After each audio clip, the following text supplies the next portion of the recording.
Cultural সেন্টারের ভিতরে তাকে শুট করতে চেয়েছে, আরেকজন হঠাৎ করে চলে আসার কারণে সে শুট করতে পারে নাই। কোন সরকার ক্ষমতায় আসবে কি আসবে না সেই সিদ্ধান্ত জনগণ নিবে।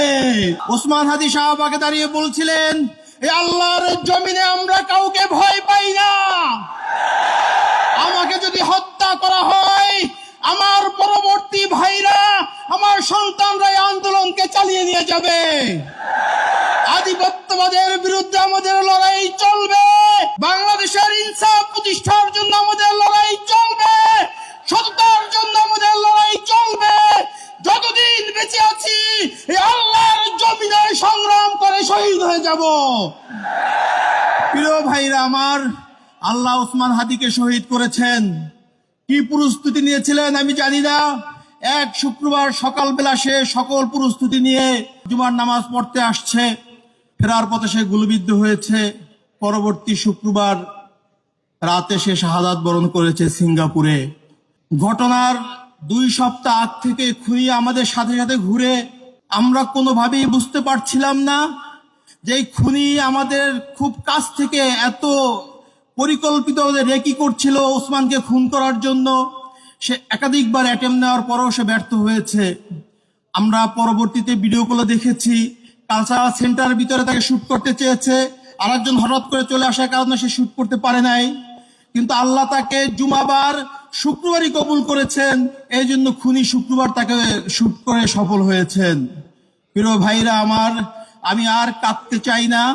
পরিবারের দিকে তাকিয়ে আমার ছোট বোন ভাইদের আহাজারি আর দেখতে চাই না।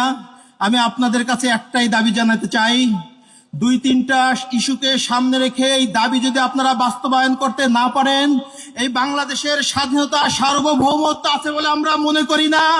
যে স্বাধীন বাংলাদেশে আল্লামা দেলোয়ার হোসেন সাঈদীর সাক্ষীকে ভারতের কারাগারে পাওয়া যায়, যে ওসমানের খুনি করার 6 ঘন্টার ভিতরে বাংলাদেশ বর্ডার পার করে যায়, এই দেশের স্বাধীনতা সার্বভৌমত্ব আছে বলে আমি বিশ্বাস করি না।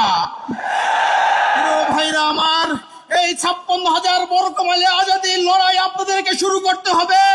এই মুসলিম বঙ্গে মানুষের মুক্তি আসা না পর্যন্ত আপনারা করে ফিরে যাবেন না, আমাকে ওয়াদা করেন।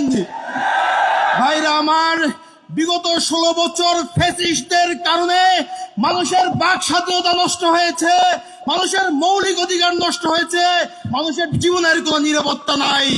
আমরা ঠিক সেই আশঙ্কাই করতেছি, আবার সেই ভয়ের রাজ্যে বসবাস করার দিকে যাচ্ছি।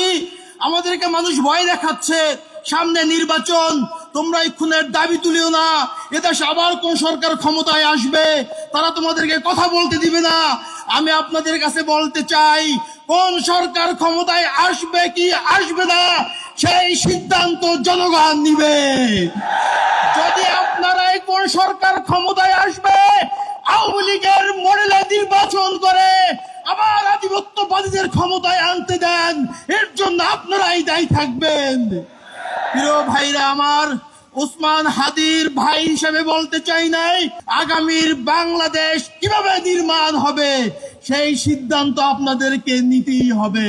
বাংলাদেশের মধ্যে কোনো ডিপ স্টেট হোক, কারোর সাথে যদি আপনারা আতাত করে আবার এদেশে ফাঁসিবাদ কায়েম করতে যদি সহযোগিতা করেন, আল্লাহর কাছে আপনারা দায়ী থাকবেন। প্রিয় ভাইরা আমার, ওসমান হাদির রক্তের বিনিময়ে এই বাংলাদেশ আধিপত্যবাদ মুক্ত হোক, এই বাংলাদেশে ইনসাফ কায়েম হোক।